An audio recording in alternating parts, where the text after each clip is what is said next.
Hey guys, we're back again. Gonna carry on here with the 65 Fargo Sweptline and the next stage in the build on this truck.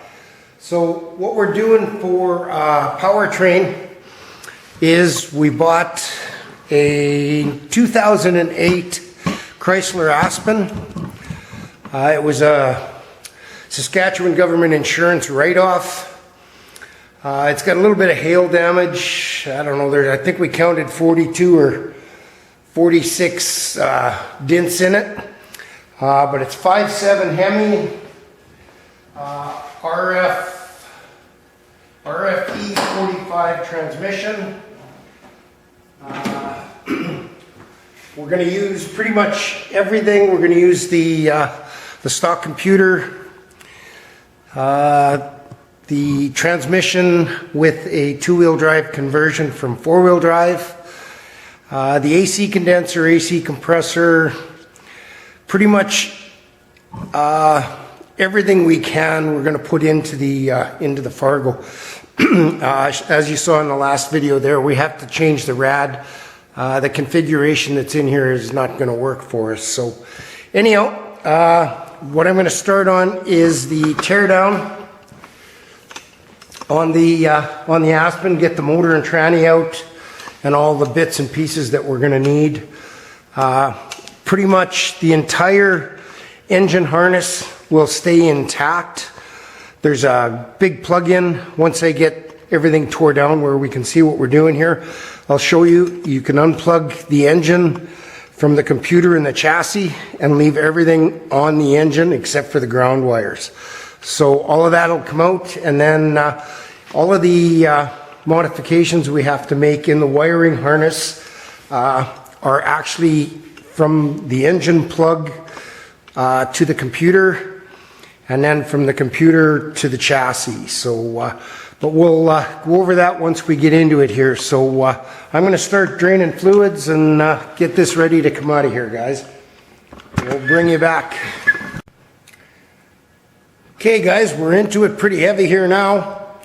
I got the antifreeze drained, the rad's out, AC evac'd and pulled out. Starting to get all of the accessories here disconnected. Got to take care of the power steering, get the one line off and drain that out. Then I can go underneath and start disconnecting everything under there from the transfer case and the drive shaft and such. Then the motor mounts can come out, and we should be able to pull this out. I'm thinking I'm going to pull the intake before I pull the engine out. That way I can grab it a little bit lower and get some of the bulk off the top here. Now, I may have to pull the alternator and AC off to do that, but if I have to, I will bring you back. This apron up top here where the wipers come through, I'm going to remove that. It'll give me a whole bunch of extra room up there to work, and we'll keep at her. Hey guys, welcome back. I've been getting my ass kicked by this Aspen for about 6 hours. Lots of rusty nuts and bolts and trying to get exhaust undone. I had to cut everything off. All the bolts, I couldn't get a socket on them because they were rusted so bad. I got pretty much everything on the top sides undone. I got to disconnect the CPU or ECM over there. This is, I believe, is the C100 on this one. This is where all the power to run the engine comes from. One thing I noticed when I was up front here is this engine is offset to the passenger side by 5 inches. I did a measurement here from frame horn to the center of the crank, and the bloody thing's 5 inches off to the right hand side of the vehicle. That's pretty wild. Really tight underneath. Working on this is a royal pain.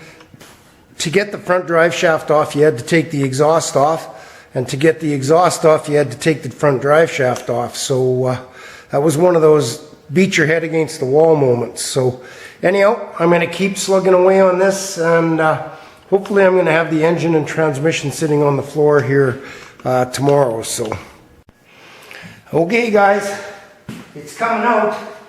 It fought me all the way, but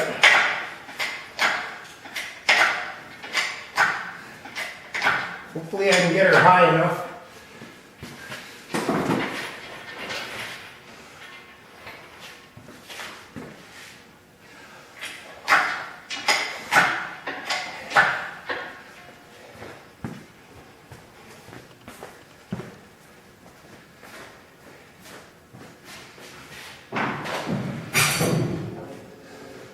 Okay, I think it's succumbing to my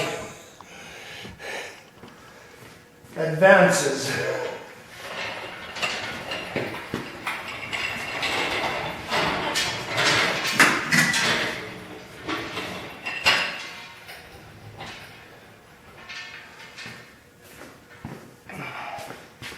There she is.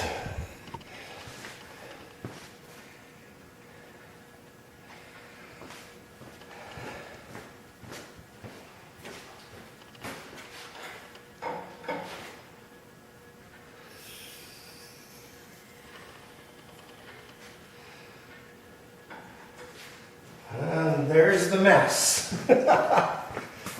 Once again, I have fluid everywhere. I'll let her drain here for a bit. But anyhow, guys, the heart is out. She's making a big mess all over the shop. Great big mess underneath the car here. So once I get the leak stopped and all the transmission fluid out of here, I'll bring you back and I'll show you the really cool thing about this RFE 545 transmission here. So, okay guys, as promised, so what we have here is, this was a four-wheel drive with the 545 transmission.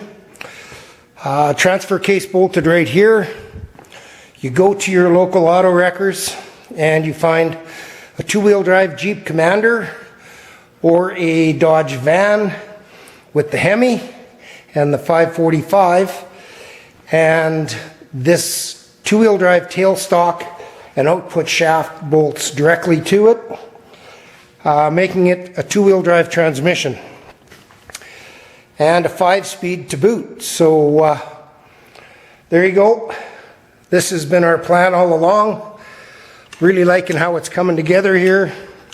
I'm going to get this set on the floor, get the aspen outside, and we should be golden here. So anyhow guys, thanks for tuning in.